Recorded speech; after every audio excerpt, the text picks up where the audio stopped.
En 1873, en un pequeño pueblo a las afueras de Guadalajara, México, los padres de María Esperanza Rodríguez la vendieron como ganado al mejor postor, convencidos de que una mujer que no podía tener hijos no valía nada en la implacable frontera del México rural. Pero cuando un padre viudo de 5 hijos vio algo en ella que incluso ella había olvidado que existía, los fuertes vientos de las montañas de Jalisco comenzaron a traer algo que ninguno de ellos esperaba: esperanza. Pero lo que estás a punto de descubrir destruirá todo lo que crees saber sobre la familia, el valor humano y lo que realmente significa estar destrozado por la vida. Pero antes de contarles cómo una mujer considerada defectuosa salvó la vida de un niño con sus propias manos, antes de revelarles el devastador secreto que Diego Herrera ocultó a todos, incluida María, y mucho antes de que descubran cómo una niña de 6 años cambió el destino de toda una familia con solo 4 palabras: déjame mostrarte algo que hará que tu sangre hierva de rabia. Porque lo que María no sabía era que su presencia ya había sido notada por otros en el Valle de Guadalajara. Y no todos aprobaban el nuevo arreglo de la familia Herrera.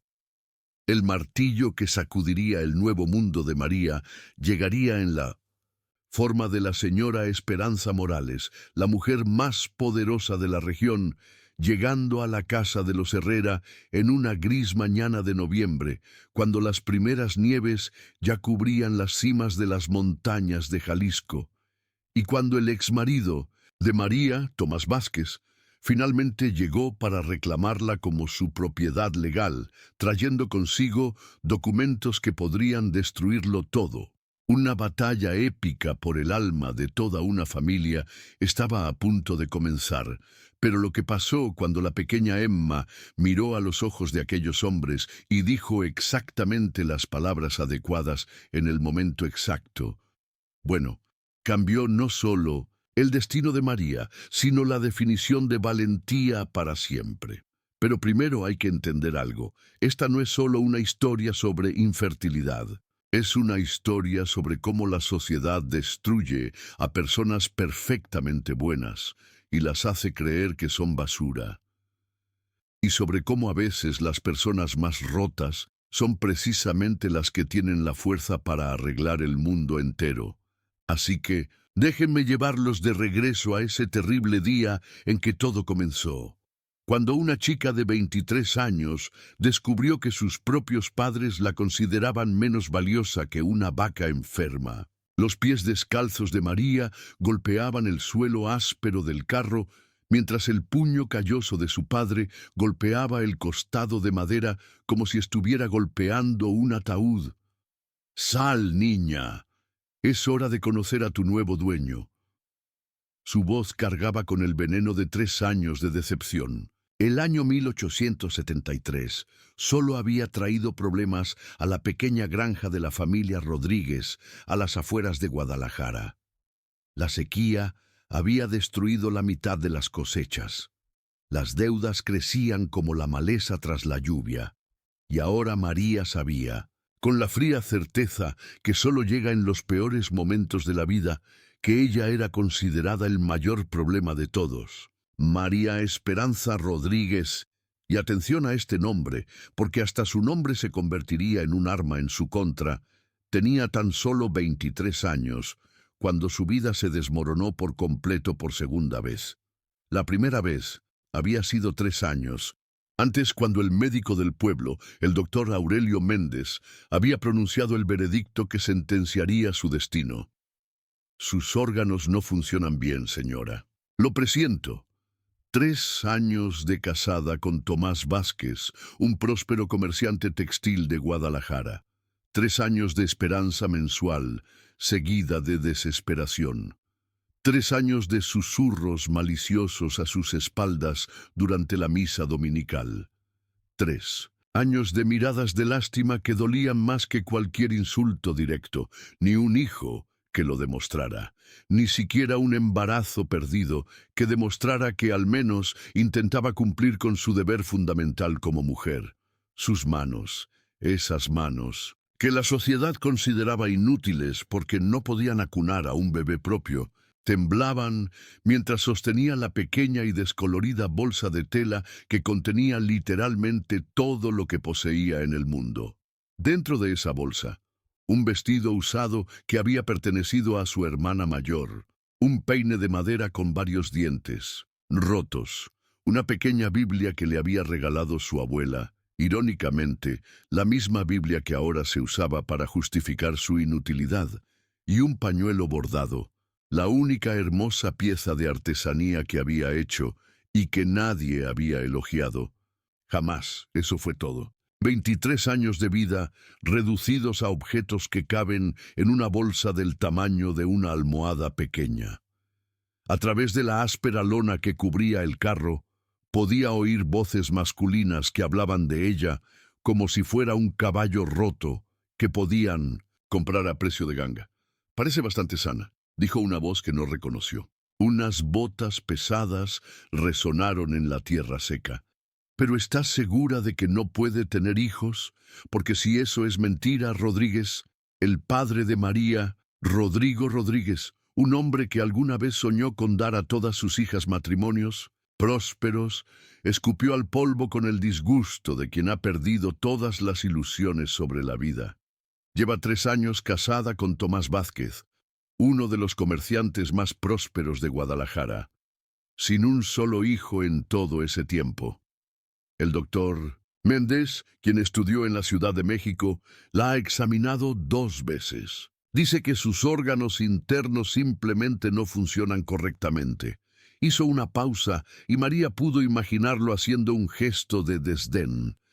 Pero cocina mejor que mi esposa, limpia una casa hasta dejarla reluciente y lee mejor que la mayoría de los hombres de por aquí. Incluso escribe cartas a vecinos que no saben leer. La ironía era tan aguda como un cuchillo de carnicero. María tenía más educación que el 90% de las mujeres de la región. Era más hábil en prácticamente todo excepto en aquello que la sociedad consideraba importante. Hablaba español y náhuatl con fluidez. Sabía suficientes matemáticas para llevar libros de contabilidad complejos. Podía curar heridas y tratar fiebres con hierbas que su abuela le había enseñado. Y tenía tan buena memoria que podía recitar poemas enteros después de escucharlos solo una vez. Pero nada de eso importaba, porque sus ovarios aparentemente habían decidido no participar en el plan de la sociedad para su valor como ser humano. El viento otoñal de octubre azotaba los huecos de la lona del carro, haciendo temblar a María, no solo de frío, sino de un terror que crecía en su vientre como un ser vivo y hambriento. Apretó el ojo contra un pequeño agujero en la gruesa tela y vio hombres reunidos como buitres alrededor de un cadáver. El puesto comercial de Morales, en realidad más bien una taberna lúgubre, con algunos suministros apilados en los estantes, estaba lleno de la clase de hombres que acudían a este tipo de subasta. Algunos tenían rostros marcados por la crueldad, con ojos pequeños y calculadores que reconoció de los hombres que golpeaban a esposas y trabajadoras. Otros la miraban con una avidez que le revolvía el estómago de asco. Hombres que veían a una mujer sin protección familiar e imaginaban todas las maneras en que podrían usarla. Había granjeros desesperados que necesitaban a alguien que cocinara. Para sus equipos de trabajadores, comerciantes, que querían a alguien que cuidara sus casas y tal vez calentara sus camas, e incluso 1 o 2 hombres que ella sospechaba, estaban buscando a alguien para trabajar en establecimientos que las mujeres decentes nunca mencionaban. Pero había un hombre apartado del grupo, y algo en él hizo que María frunciera el ceño. Confundida, este hombre, alto, probablemente de más de 1,80 m, con el pelo oscuro salpicado de prematuras canas en las sienes, no se parecía a los demás. Vestía ropa limpia, pero no elegante. pantalones de trabajo pulcramente remendados, una camisa de algodón que había tenido mejores días pero estaba impecable, y botas que claramente eran las de un hombre que trabajaba con las manos, pero se enorgullecía de su apariencia. Sus manos... María se sorprendió mirándolas incluso desde lejos. Eran grandes, visiblemente callosas por el trabajo duro, pero las mantenía limpias, y la forma en que las sostenía, no apretadas en puños, como los demás hombres, ni gesticulando agresivamente, sino simplemente apoyadas a los costados, sugería a otra persona. Sus ojos eran lo que más la intrigaba. Serios, sí, pero no crueles. Cansados, quizás incluso tristes, pero no vacíos como había aprendido a temer en los hombres que habían renunciado a su humanidad. Mientras los otros hombres reían y bromeaban sobre comprar productos dañados, con descuento, y conseguir una ganga con una mujer semiútil, él permaneció en silencio, observando todo con una expresión cada vez más sombría en su rostro. Era como si desaprobara. Pero ¿desaprobaba qué? Toda la situación, los otros hombres, a ella misma. ¿Cómo se llama? La pregunta atravesó la risa cruda y el parloteo fuerte como un cuchillo atravesando la tela. El hombre alto había hablado, y algo en su voz, una cualidad profunda, respetuosa, casi gentil, hizo que todos los demás hombres dejaran de hablar y lo miraran. El padre de María pareció genuinamente sorprendido, como si la pregunta fuera en un idioma extranjero. ¿Qué? ¿Tu nombre? ¿Cómo se llama ella? ¿María? ¿María? Esperanza Rodríguez, respondió Rodrigo con el tono de alguien que no entendía por qué importaba. ¿Qué importa? Responderá a cualquier nombre que quieras llamarla, mujer, esposa, criada. Ella sabe cuál es su lugar. El hombre alto miró directamente el carro, como si pudiera verlo a través de la lona. A mí me importa. 3 palabras. Me importa. María sintió que algo se rompía dentro de su pecho. No se rompía en el sentido de hacerse añicos, sino se rompía en el sentido de un muro que se derrumbaba, de una prisión que se abría. Nadie le había preguntado su nombre en meses. Literalmente, meses. Su propio esposo había dejado de usar su nombre después de que el doctor Méndez diera su veredicto sobre su fertilidad. Mujer cuando se mostraba neutral, esposa cuando quería algo de ella, y silencio absoluto cuando estaba enojado por su incapacidad para cumplir con su función biológica básica. Sus padres comenzaron a referirse a ella como la carga, cuando pensaban que no los escuchaba, y nuestra niña problema, cuando hablaban con los vecinos sobre su situación. En la iglesia, la gente dejó de saludarla por su nombre y optó por asentimientos corteses pero fríos, que dejaban claro que había sido reclasificada de señora Vázquez a esa mujer estéril. Incluso los niños del barrio, absorbiendo la desaprobación de los adultos mediante una especie de cruel ósmosis social, habían dejado de correr hacia ella y gritarle «Tía María», como lo hacían cuando era niña. Su nombre, María Esperanza, se había convertido en una cruel ironía. ¿Dónde estaba la esperanza ahora? ¿Puede hablar por sí misma?, preguntó el hombre alto, y ahora había algo en su voz que María no lograba identificar. ¿Irritación? ¿Desafío? ¿Solo interés genuino en una mujer como persona real? Ahora el padre de María estaba definitivamente irritado. Su cara se ponía roja, como siempre ocurría cuando alguien cuestionaba su autoridad. Claro que habla. Demasiado. Si quieres saber mi opinión, siempre haciendo preguntas, siempre leyendo esos malditos libros que encuentra, siempre cuestionando las cosas en lugar de aceptarlas como son. Escupió de nuevo. Probablemente por eso no puede hacer lo que se supone que deben hacer las mujeres. Pasa demasiado tiempo pensando y poco tiempo siendo una esposa de verdad. El hombre alto dio un paso más hacia el carro y María se encontró conteniendo la respiración. «Señorita María», dijo, y María casi lloró al oír su nombre. Su nombre completo, pronunciado con respeto. «¿Podría venir, por favor? Por favor», él dijo, «por favor». María no recordaba la última vez que alguien le había dicho «por favor». De verdad que no. Durante los últimos 3 años había recibido órdenes, exigencias, instrucciones, mandatos, incluso alguna que otra petición.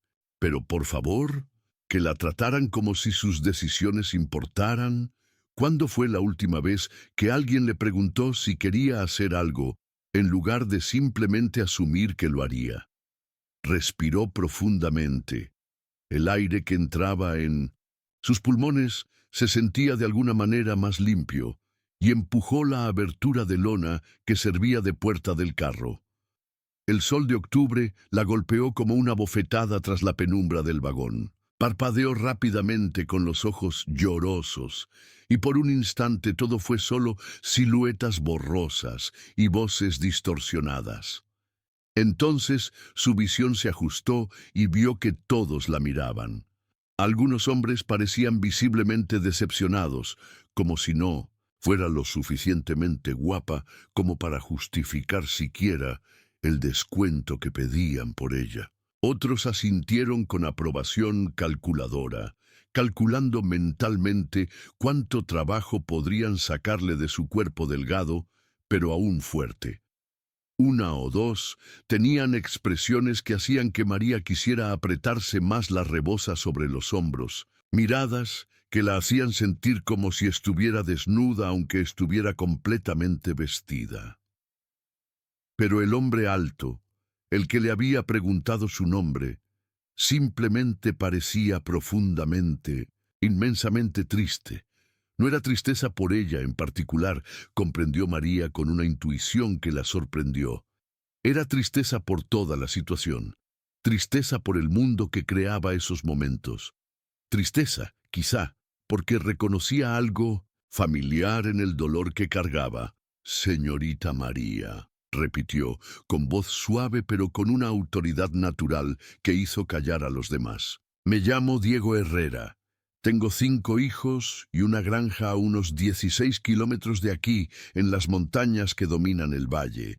Hizo una pausa, como si estuviera eligiendo cuidadosamente sus siguientes palabras. «Preciso de ajuda para cuidar da miña familia. ¿Estaría dispuesta a venir a trabajar para nosotros? Trabaja para ellos. No ser su propiedad. No ser nuestra esclava doméstica. No cumplir con tus deberes de mujer comprada. Trabajo para ellos, como si fuera una persona con habilidades que se valorarían, no solo un objeto que se usaría». María miró a su padre, cuyo rostro estaba rojo de ira porque Diego la trataba como si sus opiniones importaran. Miró a los otros hombres que murmuraban entre ellos sobre la extraña forma en que Diego llevaba a cabo esta transacción comercial. Luego volvió a mirar a Diego Herrera y vio algo en sus ojos oscuros que no había visto en mucho, mucho tiempo. «No, siento lástima. No lo deseo.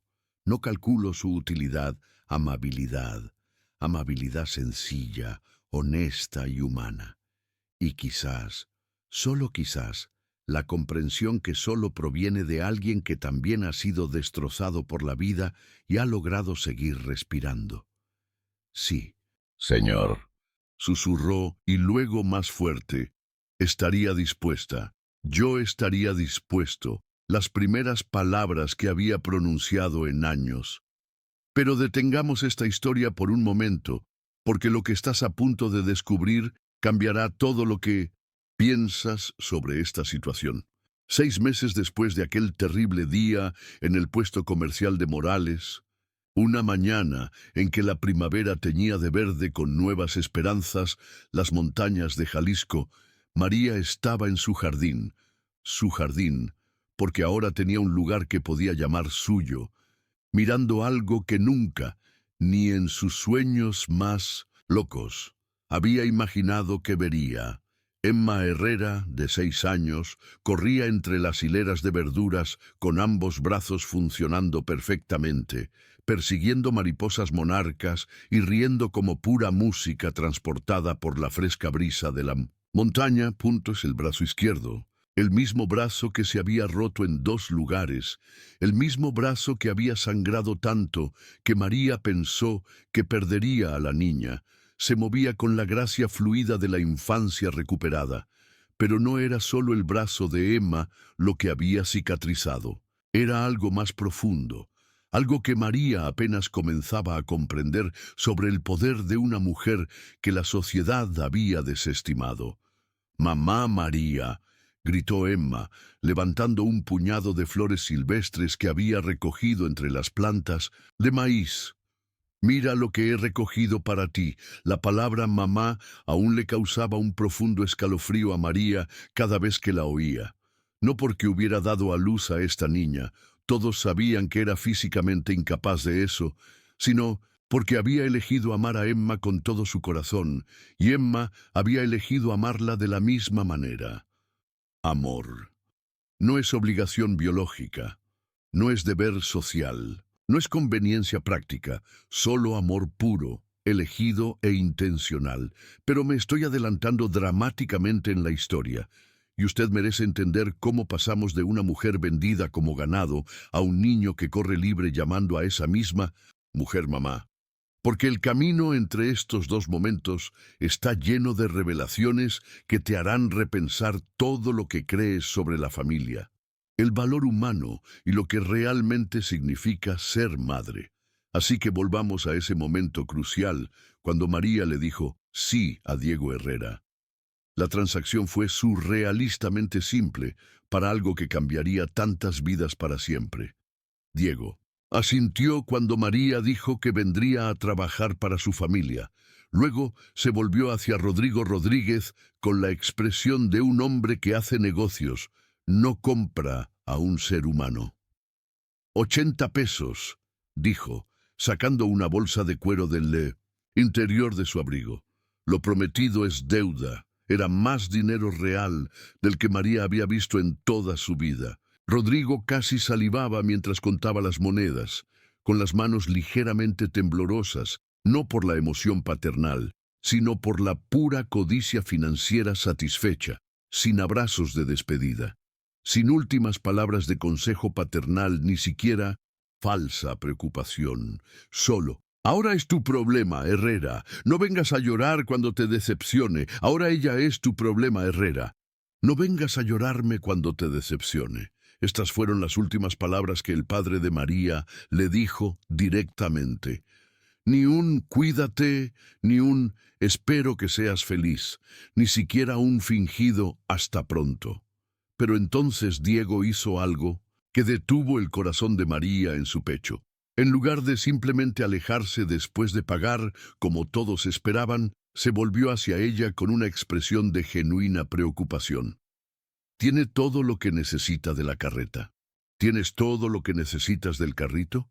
María sostenía su patética bolsita y casi se rió de lo absurdo de la pregunta. Eso era todo. 23 años de vida condensados en una bolsita del tamaño de una almohada infantil. Eso es todo, dijo ella, y su voz sonó más áspera de lo que pretendía. Eso es todo. Diego miró la bolsita, luego el carrito, y luego volvió a mirar a María. Frunció aún más el ceño, y ella vio algo parecido a la ira brillar en sus ojos. No era ira contra ella, se dio cuenta con asombro, sino ira por la situación. ¿Eso es todo lo que tiene? ¿Todas sus pertenencias?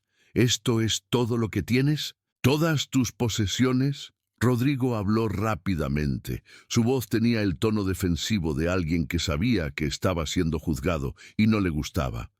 Ella nunca fue de cosas elegantes, siempre satisfecha con poco. Nunca le gustaron las cosas sofisticadas, siempre se conformaba con poco. Pero Diego miraba a María, no a su padre. La miraba como si sus respuestas importaran, como si su experiencia fuera válida independientemente de la narrativa que otros crearan sobre ella. Hay algo más que le gustaría llevar, algo que le pertenezca. Hay algo más que te gustaría llevar, algo que te pertenezca. La pregunta cayó sobre María como un rayo, porque la obligó a pensar realmente en lo que era suyo en el mundo. Pensó en la vieja mecedora de su madre, en un rincón de la cabaña donde se había criado. Pensó en el pequeño jardín que había plantado detrás de la casa, ahora marchito porque nadie se preocupaba por cuidarlo. Pensó en su escondite favorito junto al arroyo, donde solía leer libros prestados a escondidas. Pensó en todas las pequeñas cosas que hacían que un lugar se sintiera como un hogar, en todos los recuerdos que quedaban atrás junto con todo lo demás. Pero entonces se dio cuenta de la dolorosa verdad. Nada le pertenecía realmente. La mecedora pertenecía a la familia Rodríguez. El jardín estaba en el terreno de la familia Rodríguez. Incluso sus recuerdos de infancia estaban ligados a personas que claramente no lo valoraban lo suficiente como para luchar por su presencia en sus vidas. No, señor, dijo ella con la voz cada vez más fuerte, porque decía la verdad. Nada más me pertenece. Ya nada me pertenece. Diego estudió su rostro por un largo momento, como si estuviera leyendo una historia entera en las líneas alrededor de sus ojos y la forma en que sostenía sus hombros. Luego hizo algo que sorprendió a todos los presentes, incluida María. Se quitó su propio abrigo, un abrigo grueso de lana, obviamente bien hecho y bien cuidado, el tipo de abrigo que un hombre necesitaba en las montañas cuando llegaba el invierno, y lo colocó suavemente sobre los hombros de María. La tela aún estaba caliente por el calor corporal de él. Olía a pino, humo de leña y algo más que no lograba identificar, pero la hacía sentir, por primera vez en años, protegida. Entonces, dijo con una voz suave pero absolutamente definitiva, vayamos a casa, así que volvamos a casa. Mientras caminaban hacia el caballo y el carro de Diego, María escuchó a su padre gritar detrás de ellos una última declaración de abandono. Es tu problema ahora, Herrera. No vengas llorando cuando te decepcione. Ahora es tu problema, Herrera. No me vengas a llorar cuando te decepcione. Pero por primera vez en 3 años, María no miró atrás.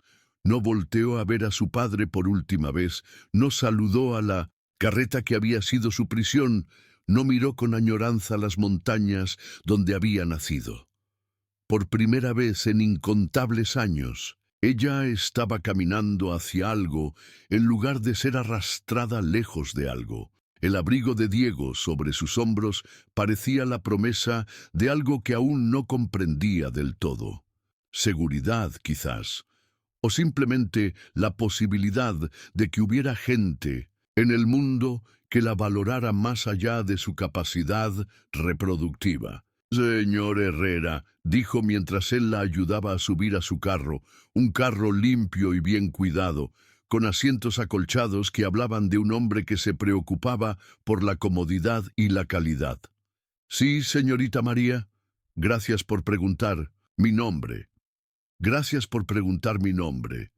Diego sonrió, y fue la primera sonrisa real y genuina que alguien le había dado en mucho tiempo del que podía recordar.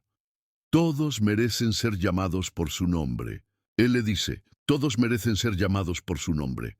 Mientras la carreta de Diego se alejaba del puesto comercial de Morales, María miró hacia el gran cielo abierto sobre el territorio de Jalisco y se preguntó si tal vez, solo tal vez, su suerte finalmente estaba cambiando. Lo que ella no sabía era que Diego Herrera había llegado al puesto comercial esa mañana buscando provisiones para el invierno, no a una mujer que ayudara con su familia.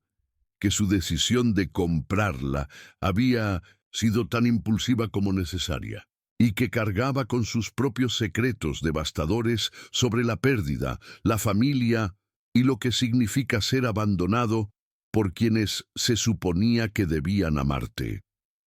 Ella tampoco sabía que su presencia en la finca Herrera ya era vigilada por ojos hostiles en la comunidad, y que se estaba gestando una tormenta política y social que pondría a prueba no solo su coraje, sino la fuerza de lazos familiares que aún no existían. Porque verán, Diego Herrera tenía sus propias y devastadoras razones personales para intervenir en esa degradante subasta humana. 2 años antes, su esposa, Ana Herrera, había fallecido al dar a luz a su sexto hijo durante un parto que duró 3 días. El bebé, un niño al que habían planeado llamar Miguel, en honor al abuelo de Diego, también falleció, dejando a Diego solo con 5 hijos que necesitaban su fortaleza cuando él se sentía de todo menos fuerte. Ana había sido la luz de su vida, la mujer que transformó su modesta casa de campo en una verdadera familia. Era inteligente, divertida y tenía una amabilidad natural que hacía que incluso los desconocidos se sintieran bienvenidos en su mesa. Pero lo más importante es que Ana había sido exactamente el tipo de mujer que la sociedad consideraba perfecta. Fértil, maternal, sumisa cuando era necesario, pero fuerte cuando su familia la necesitaba, y sin embargo, a pesar de ser perfecta según todos los estándares sociales, había muerto. La perfección reproductiva no la había salvado cuando realmente importaba. Así que cuando Diego vio a María siendo vendida por defectuosa, cuando escuchó a los hombres reducir a una mujer al funcionamiento de sus órganos reproductivos, algo dentro de él se rompió y se reformó a la vez. No salvó a María por pura bondad cristiana. La salvó porque reconoció que una sociedad que descarta a las personas por no cumplir funciones biológicas específicas es una sociedad que, a la larga, nos descarta a todos.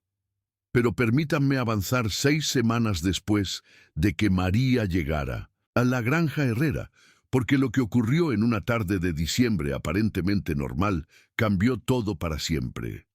Emma Herrera, la hija menor de Diego, quedó atrapada a 6 metros del suelo en el viejo roble que había detrás de la casa, y sus gritos se hacían más fuertes cada minuto.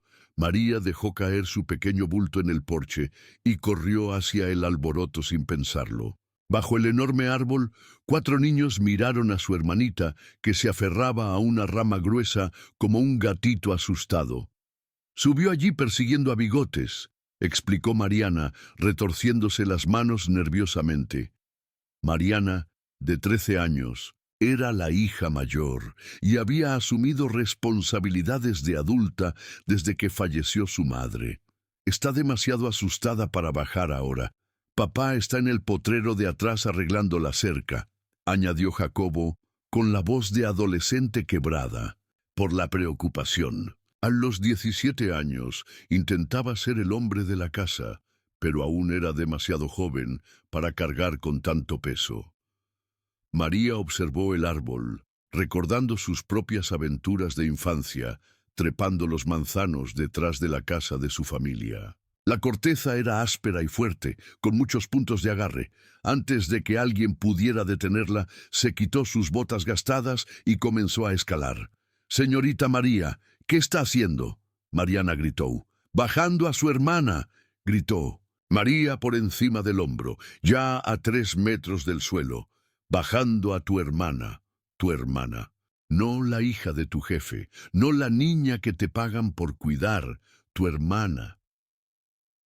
Los niños observaron con asombro cómo esta extraña mujer trepaba el roble como si lo hubiera hecho toda su vida. Los músculos de María recordaron el ritmo de la subida, y pronto estuvo sentada en la rama junto a Emma. La cara de la niña estaba surcada de lágrimas y savia de árbol. «No puedo bajar», ella susurró. «Es muy alto, no puedo bajar. Es demasiado alto. Yo sé que parece aterrador», María dice gentilmente, «pero voy a ayudarte. Bajaremos juntas, una rama a la vez. Sé que da miedo, pero te ayudaré. Bajaremos juntos, rama por rama. Lo que ocurrió A continuación, sorprendió a todos, incluida a la propia María. Emma rodeó el cuello de María con sus bracitos y la abrazó con fuerza. Por primera vez en 3 años, María sintió el peso de una niña que confiaba plenamente en ella. No confiar en ella para cocinar, limpiar o hacer las tareas del hogar. Confiarle algo infinitamente más preciado: seguridad, protección, amor maternal. Bajaron lentamente, María guiando los pies de Emma a cada punto seguro. Cuando finalmente llegaron al suelo, los 5 niños miraban a María con un nuevo respeto. ¿Cómo aprendiste a escalar así?, preguntó Benjamín con los ojos muy abiertos. ¿Cómo aprendiste a escalar así? Mi papá me enseñó cuando tenía más o menos tu edad. María respondió, escobando casca de su asaya. Dijo que toda niña debería saber cómo rescatarse a sí misma. Mi padre me enseñó cuando tenía más o menos tu edad. Decía que toda chica debería saber cómo rescatarse a sí misma. Jacobo dio un paso adelante y María notó que tenía la mirada seria de su padre. Gracias por ayudar a Emma. La mayoría de las señoras habrían gritado pidiendo ayuda. Gracias por ayudar a Emma. La mayoría de las mujeres habrían gritado pidiendo ayuda. No soy como la mayoría de las mujeres, respondió María, y luego se preguntó si era algo que debía admitir. No soy como la mayoría de las mujeres. Mariana sonrió, por primera vez desde que María había llegado. Eso probablemente sea algo bueno. La mayoría de las señoras no durarían una semana aquí. Eso probablemente sea bueno. La mayoría de las mujeres no durarían ni una semana aquí. Mientras caminaban de regreso a la casa, María aprendió más sobre los niños Herrera en 10 minutos de lo que esperaba descubrir en días. Mariana llevaba la casa a cargo desde los 11 años, una responsabilidad abrumadora para cualquier niño. Jacobo trabajaba junto a su padre todos los días, pero en secreto soñaba con ser maestro. Los gemelos, Benjamín y Beatriz, eran polos opuestos. Él amaba a los animales y ella a los libros. Y Emma era la bebé que llenaba y aterrorizaba a todos a la vez. Dentro de la casa, María tuvo su primera visión real de cómo sería su nuevo hogar. La cocina era grande pero desorganizada, con platos amontonados por todas partes y ropa colgada en todos los ganchos disponibles. La sala principal tenía muebles cómodos, pero necesitaba un toque femenino.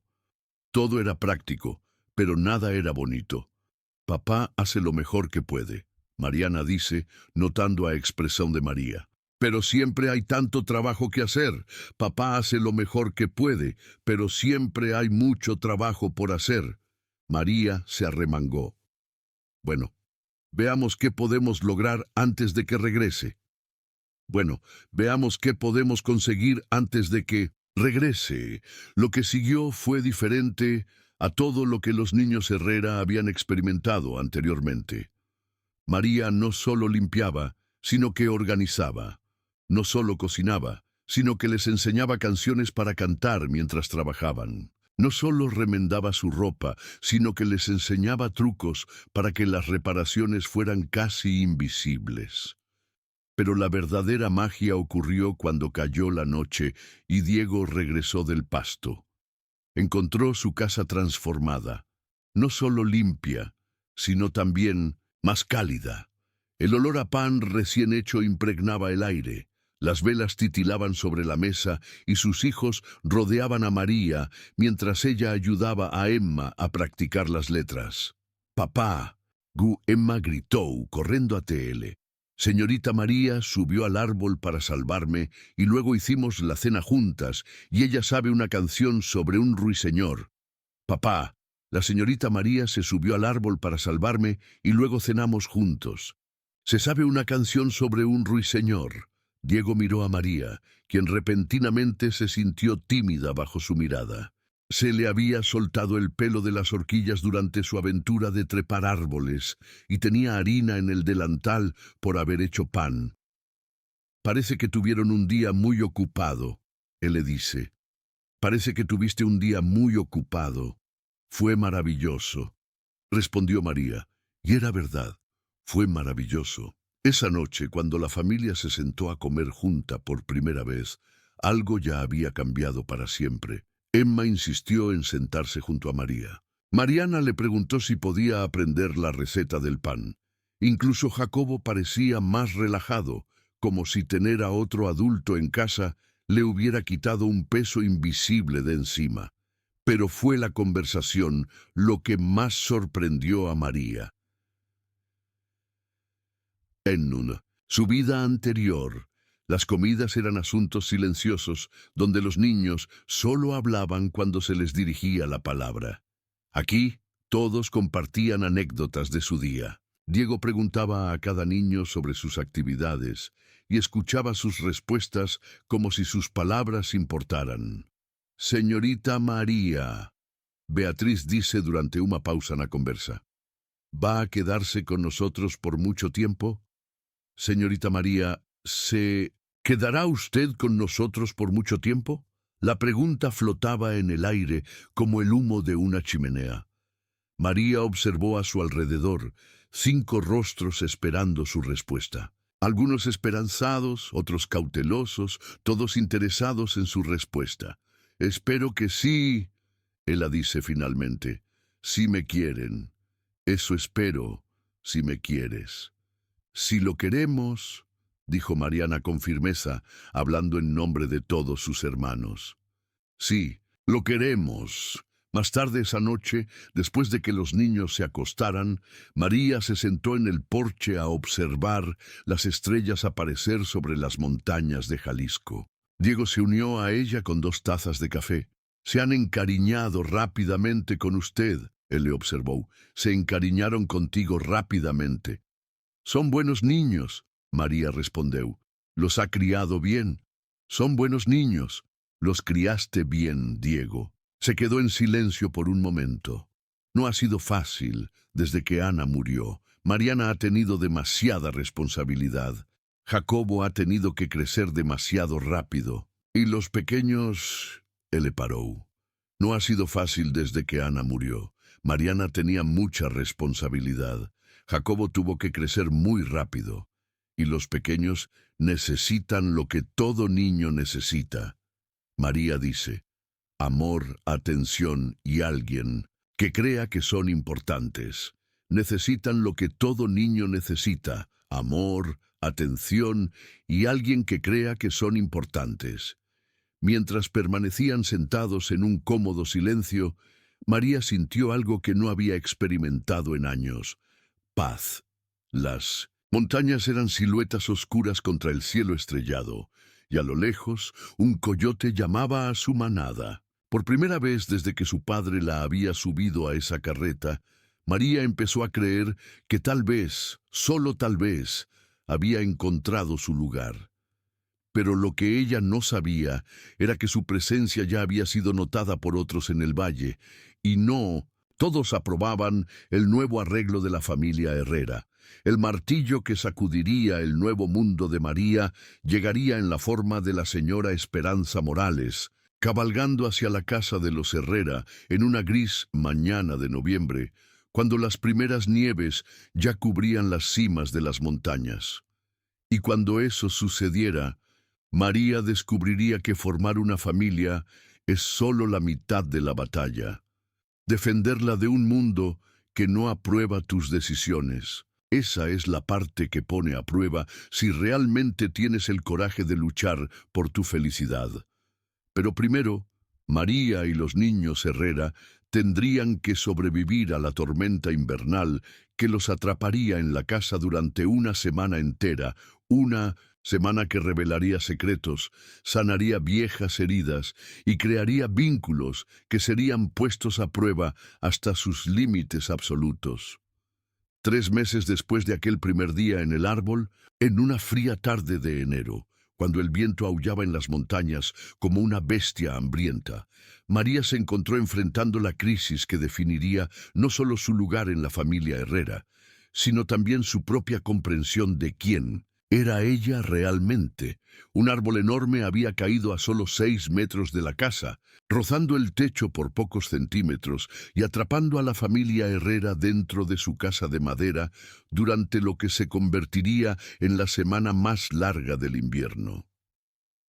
El corazón de María latía con fuerza al ver a Diego y Jacobo apresurarse a comprobar si el pino caído había dañado su única vía de escape. A través de las ventanas heladas podía ver la nieve amontonada, más alta que un hombre, y el viento aullando como una manada de lobos hambrientos. «Estamos atrapados, hasta que pase la tormenta», anunció Diego, sacándose la nieve del abrigo. «Podrían pasar días antes de que podamos salir». Los niños se reunieron alrededor de la chimenea, con rostros que reflejaban una preocupación que intentaban disimular.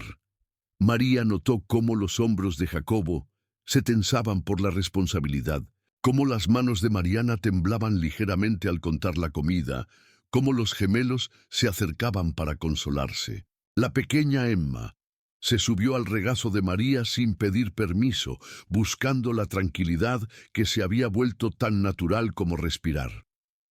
«Bueno, entonces», María dice, mantendo su voz firme y brillante, «parece que tenemos tiempo para todos esos proyectos que nunca llegamos a terminar. Pues bien, parece que tenemos tiempo para todos esos proyectos que nunca terminamos. Lo que ocurrió en los siguientes 7 días cambió todo entre ellos, atrapados. Juntos en el pequeño espacio, descubrieron lados de cada uno que la vida normal mantenía ocultos.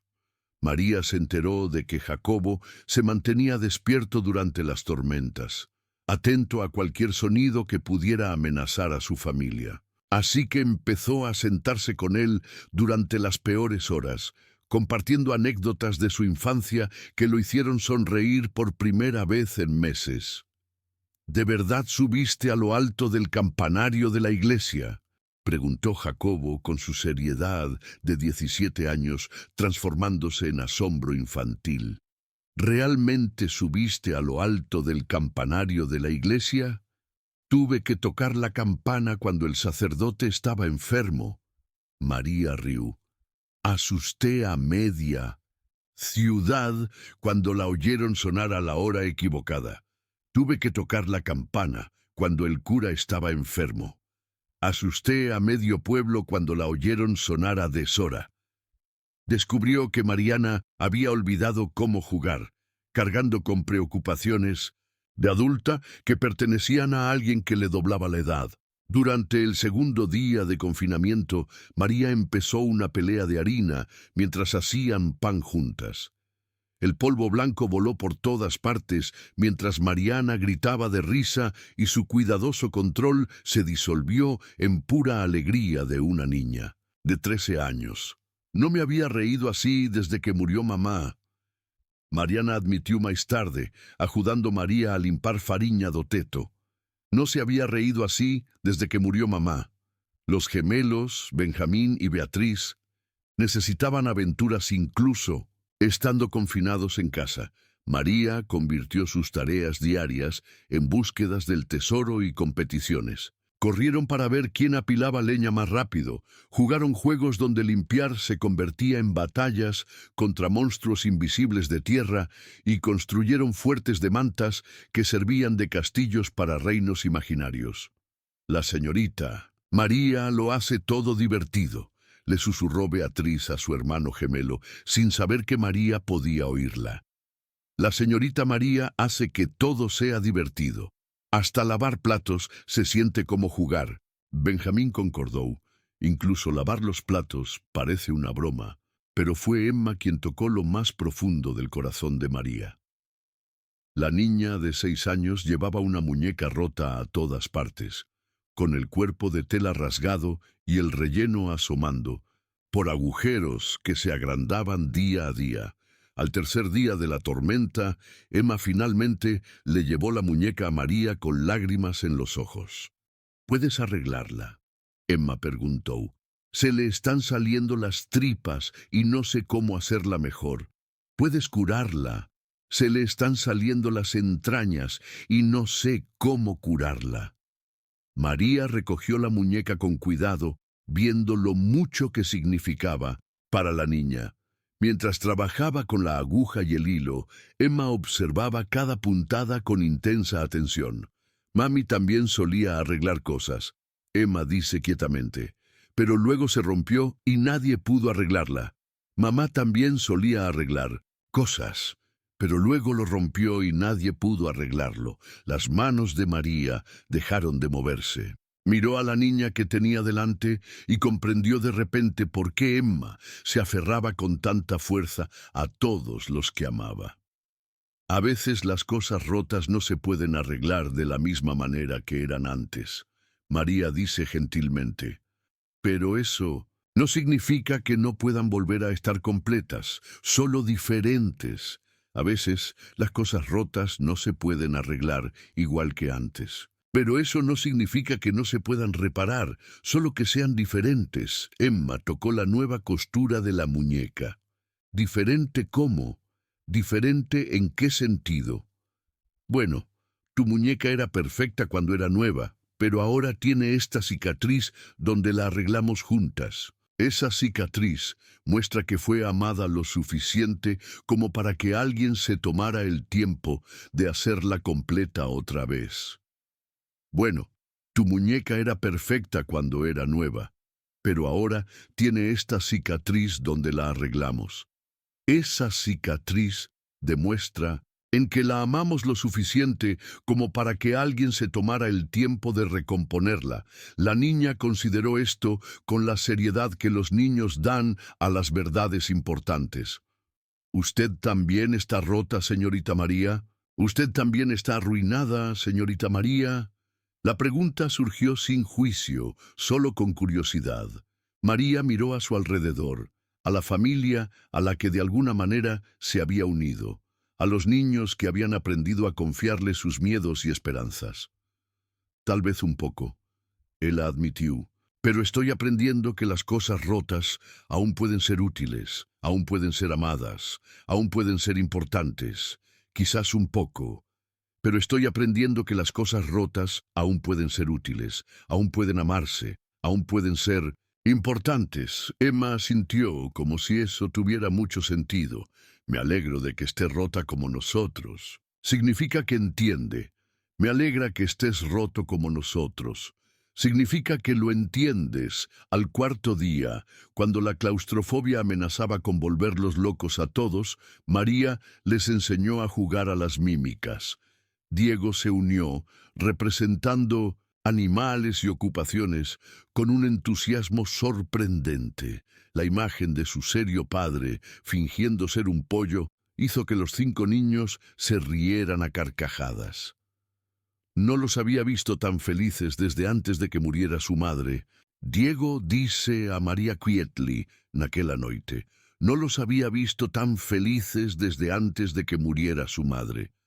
Necesitaban permiso para volver a ser niños, María respondió. A veces los adultos olvidan que la sanación pasa tanto por la alegría como por el trabajo.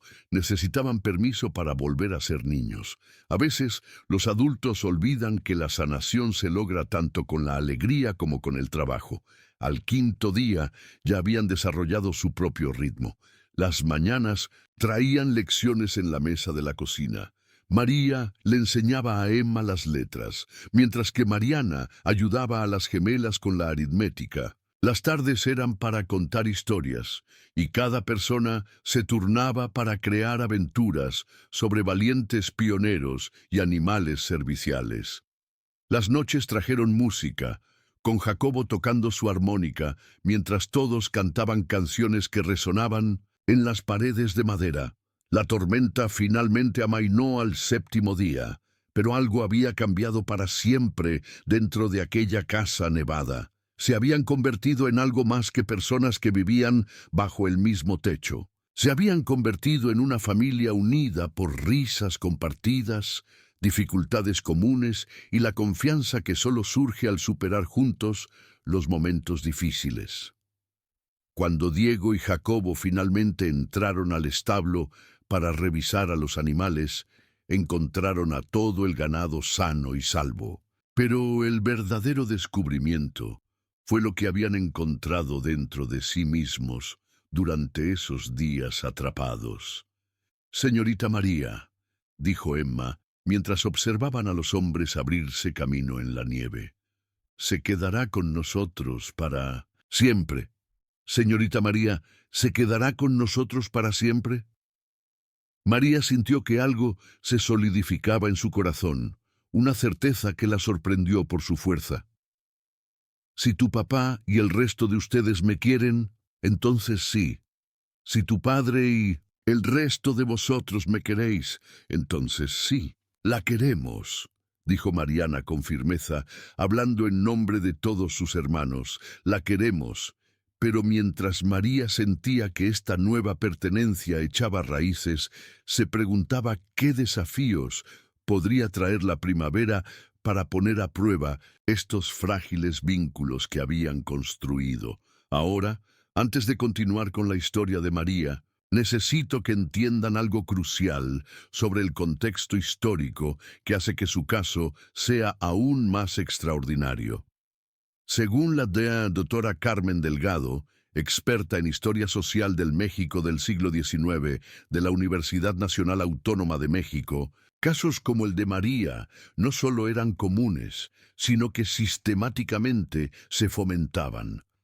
En la sociedad mexicana de 1873, una mujer infértil era considerada fundamentalmente defectuosa en lo más básico de su existencia. Su valor social estaba intrínseca y exclusivamente ligado a su capacidad reproductiva. Las familias solían vender a sus hijas infértiles no solo para recuperar el costo de la dote, sino para librarse literalmente de lo que consideraban una carga económica y social permanente. El doctor Delgado continúa con datos que te harán repensarlo todo.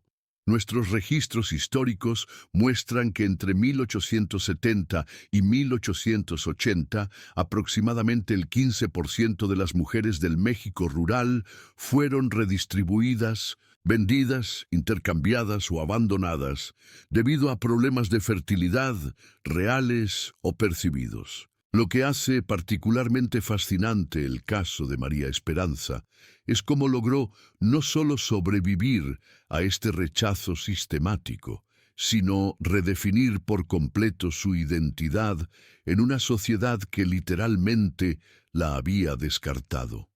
Esto era extraordinariamente raro en aquella época. Quizá un caso entre mil. El doctor Roberto Mendoza, psicólogo especialista en trauma histórico del Instituto Nacional de Psiquiatría, explica el impacto psicológico que la mayoría de las personas ni siquiera pueden imaginar. Mujeres como María sufrieron lo que hoy llamaríamos trauma de rechazo sistémico complejo.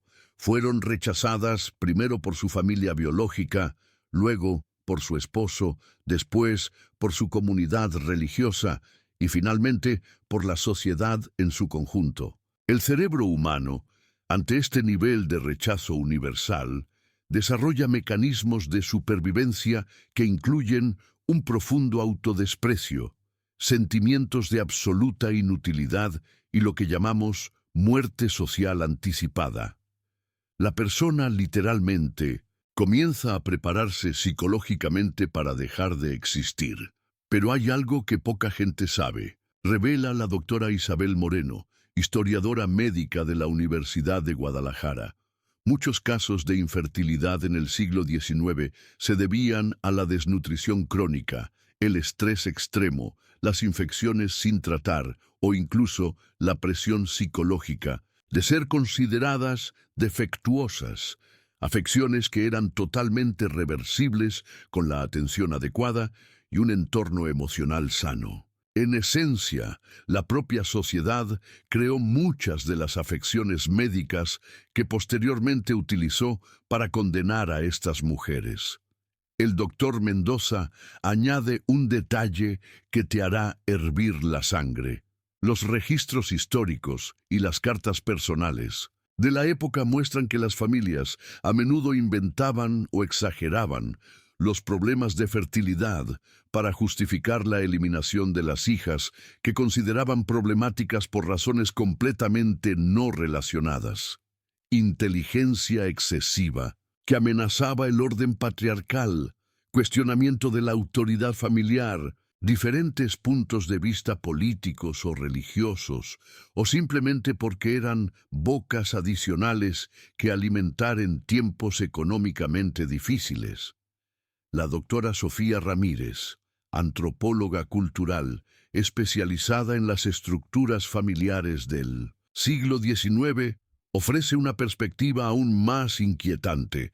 Lo que mucha gente no comprende es que el concepto de familia en el México rural de 1873 era, ante todo, una unidad económica de supervivencia y, en muy segundo lugar, una unidad emocional. Los hijos, especialmente las hijas, eran literalmente inversiones que se esperaba que generaran ganancias mediante matrimonios estratégicos y nietos que perpetuarían el apellido familiar. Una hija que no cumplía esta función se consideraba una inversión fallida que debía liquidarse cuanto antes. Pero esto es lo que hace que el caso de María sea aún más extraordinario. Continúa el doctor, no solo sobrevivió a este rechazo sistémico, sino que logró reconstruir su identidad personal en una sociedad que carecía de categorías conceptuales para definir su condición. Se convirtió en madre no biológica en una cultura que definía la maternidad exclusivamente a través del parto. Se convirtió en el centro emocional de una familia en una sociedad que le decía que no tenía ningún valor familiar. Psicológicamente, hablando, esto requiere un nivel de resiliencia mental que roza lo sobrenatural. El doctor Moreno ofrece cifras concretas que te sorprenderán. El análisis de los registros parroquiales de Jalisco entre 1870 y 1880 muestra que las mujeres clasificadas como estériles tenían una tasa de suicidio un 400% mayor que la de la población femenina general. La esperanza de vida se redujo en un promedio de 15 años debido a las condiciones de vida degradadas, el aumento de la violencia doméstica y la negación de atención médica básica. Estadísticamente hablando, María debería haber muerto, social, psicológica o literalmente, en los 2 años siguientes a su venta. Lo que vemos en el caso de María, explica el doctor Mendoza, es un ejemplo perfecto de lo que llamamos crecimiento postraumático extremo. Cuando una persona se ve despojada de toda identidad social impuesta, a veces, muy raramente, encuentra la libertad de crear una identidad auténtica, más fuerte y funcional que cualquier otra que la sociedad le haya podido dar. El doctor Ramírez ofrece una perspectiva global que pone todo en contexto. En comparación con otras culturas de la misma época, Estados Unidos, Europa e incluso otras partes de Latinoamérica, el México rural tenía una de las actitudes más punitivas hacia la infertilidad femenina en Occidente. Era literalmente más fácil ser una mujer infértil en la China imperial que en el México de 1873. Lo que María logró equivale a escalar el Everest sin oxígeno, teóricamente posible, pero tan improbable que cada caso individual merece estudio. El doctor Mendoza ofrece la observación más poderosa.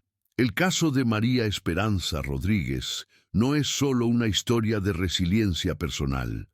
Es un ejemplo documentado de cómo las estructuras sociales opresivas pueden crear, sin querer, las condiciones necesarias para un crecimiento humano extraordinario. Cuando se despoja a una persona de todo, identidad, familia, posición social, incluso la esperanza, a veces se la libera para que se convierta en algo que nunca habría podido ser dentro de las limitaciones del conformismo social.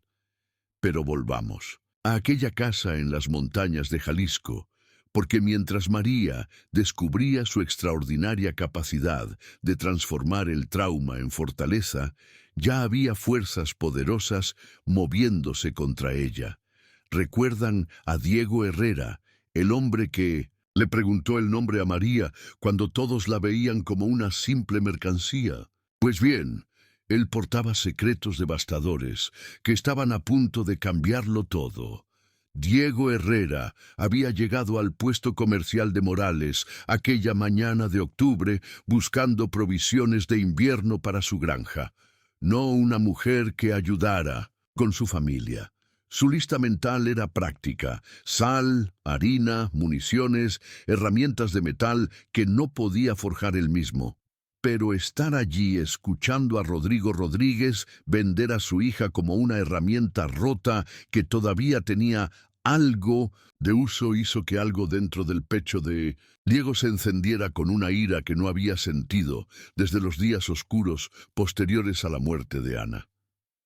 El viudo de 41 años sabía exactamente lo que era perderlo todo. 2 años antes, su esposa Ana había fallecido a los 3 días de parto mientras intentaba traer al mundo a su sexto hijo. El bebé, un niño al que habían planeado llamar Miguel en honor al abuelo de Diego, también falleció, dejando a Diego solo con 5 hijos que necesitaban su fortaleza cuando él se sentía de todo menos fuerte. Ana había sido más que su esposa.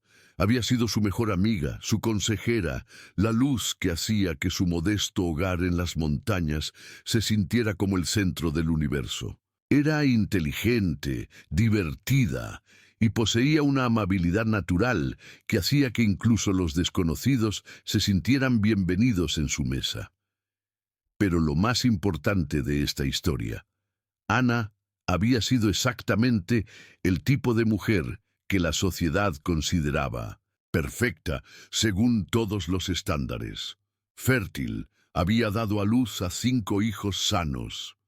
Maternal, amaba ser madre más que nada en el mundo. Sumisa cuando la sociedad lo esperaba, pero ferozmente protectora cuando su familia la necesitaba. Y sin embargo, a pesar de ser perfecta, según todos los estándares sociales, había muerto. Su perfección reproductiva no la había salvado cuando realmente importaba. De hecho, fue su propia capacidad para quedar embarazada lo que la mató. Así que cuando Diego vio a María siendo vendida por defectuosa, cuando escuchó a los hombres reducir a una mujer entera al funcionamiento de unos pocos órganos internos, algo dentro de él se rompió y se reformó simultáneamente. No salvaba a María por pura bondad cristiana ni por caridad paternalista. La salvaba porque reconocía una verdad brutal que la sociedad se negaba a admitir. Una sociedad que descarta a las personas porque no cumplen funciones biológicas específicas, es una sociedad que finalmente nos descarta a todos cuando ya no podemos cumplir con las funciones que nos corresponden. Ella está dañada, Rodrigo había dicho para a multitud de hombres, pero todavía le queda algo de uso. Está dañado, pero todavía tiene algún uso. Las palabras impactaron a Diego como un puñetazo. Pensó en su Ana, que se había agotado hasta la muerte tratando de cuidar a sus hijos y la granja. Ella valía más que todo el dinero de Jalisco, no porque pudiera tener hijos, sino porque era amable e inteligente y había hecho de su hogar una verdadera familia. —¿Cuánto pides? —gritó Pedro Morales, dueño del puesto comercial. Pedro era conocido por su crueldad con sus trabajadores y aún más cruel con su esposa. 50 pesos, y es tuya. Rodrigo respondió. Es justo para una mujer que puede trabajar, pero no puede reproducirse. 50 pesos, y es tuya. Es justo para una mujer que puede trabajar, pero no puede reproducirse. Te pago 60, se oyó decir Diego. Todas las cabezas se giraron hacia él. Pedro Morales se rió al oír el sonido del cristal rompiéndose. Herrera, ya tienes más niños de los que puedes manejar. ¿Para qué quieres una mujer rota? Herrera, ya tienes más hijos de los que puedes cuidar. ¿Para qué quieres una mujer rota? Las manos de Diego se apretaron en puños, pero mantuvo la voz tranquilamente controlada. Eso es asunto mío, no tuyo. Eso es asunto mío, no tuyo. Otro hombre se adelantó del grupo. Diego reconoció a Joaquín Torres, dueño de un gran rancho en el Valle Sur, y conocía las oscuras historias sobre cómo Torres trataba a las mujeres que trabajaban para él. Pago 70. Necesito a alguien para cocinar para mis trabajadores del rancho. Pago 70. Necesito a alguien que cocine para mis peones. Diego conocía a este hombre y las historias sobre lo que les sucedía a las mujeres vulnerables en su propiedad. Ninguna mujer merecía esa vida, especialmente una que ya había sufrido tanto como María, claramente. 80 pesos, dijo Diego con una voz tan definitiva que hizo que todo el público se quedara en silencio. 80 pesos. La multitud guardó silencio. 80 pesos era más dinero del que la mayoría de los hombres ganaban en 3 meses. Era un precio que significaba negocio, un precio que acababa con toda competencia. Los ojos de Rodrigo Rodríguez se abrieron con pura codicia. Ahora estás hablando en serio, Rodrigo dice. 80 pesos, ahora sí que lo dices en serio. 80 pesos, pero Diego levantó la mano antes de que se pudiera cerrar el trato. No tan rápido. Quiero hablar con la señora primero. No tan rápido. Quiero hablar contigo primero. Hablar con ella. Rodrigo rió. ¿Para qué? Ella hará lo que se le diga. Hablar con ella, ¿por qué? Hará lo que le digan. En mi casa no. Diego dice firmemente. En mi casa la gente puede elegir. En mi casa no. En mi casa la gente puede elegir. Esto provocó más rumores entre los hombres. La idea de que una mujer tuviera opciones era ajena a la mayoría, especialmente a una mujer que estaba siendo vendida como propiedad deteriorada. Pero Diego recordaba a su Ana, cómo siempre había expresado su opinión, cómo lo había convertido en una mejor persona al animarlo a reflexionar más profundamente sobre el bien y el mal. Ana nunca había sido sumisa en el sentido que la sociedad esperaba. Había sido una compañera igualitaria que decidió colaborar porque creía en lo que estaban construyendo juntos. Cuando María bajó del vagón, ¿recuerdas ese momento cuando la luz del sol la golpeó después de la oscuridad y ella parpadeó al ver a todos esos hombres mirándola? Diego sintió que se le rompía un poco el corazón. Estaba delgada y pálida, como si no hubiera comido lo suficiente en meses. Su vestido era viejo y remendado, pero limpio. Sus ojos se movían nerviosamente, como un animal salvaje buscando escapar. Pero cuando le habló con dulzura, cuando le pidió permiso en lugar de darle órdenes, algo cambió en su rostro. Se enderezó. Su voz se hizo más fuerte, y cuando ella dijo que sí a venir con él, Diego escuchó algo en su tono que lo sorprendió por completo. Esperanza. El viaje de regreso a su granja fue tranquilo al principio. María se sentó lo más lejos posible de él en el banco de la carreta, con las manos entrelazadas sobre el regazo. Diego lo comprendió. Todavía era un desconocido para ella y no tenía motivos para confiar en ningún hombre después de lo que había pasado. Cuénteme de sus hijos. Y María dice de repente. Diego se sorprendió de que ella hubiera hablado primero. Bueno, está Jacobo. Tiene 17 años. Piensa que es el hombre de la casa desde que murió su madre. Buen chico, pero carga demasiada preocupación para alguien de su edad. Bueno, ahí está Jacobo. Tiene 17 años y se cree el hombre de la casa desde que murió su madre. Es un buen chico, pero tiene muchas preocupaciones para alguien de su edad. María asintió como si entendiera lo de llevar preocupación. Luego está Mariana. Tiene 13 años. Ha estado tratando de cuidar a todos desde que Ana falleció. Inteligente, como un látigo y 2 veces más decidida. María Esperanza Rodríguez demostró algo que el mundo necesita escuchar hoy, tanto como lo hizo en 1873. Tu valor como ser humano nunca, jamás, ha sido determinado por tu capacidad para cumplir funciones biológicas específicas.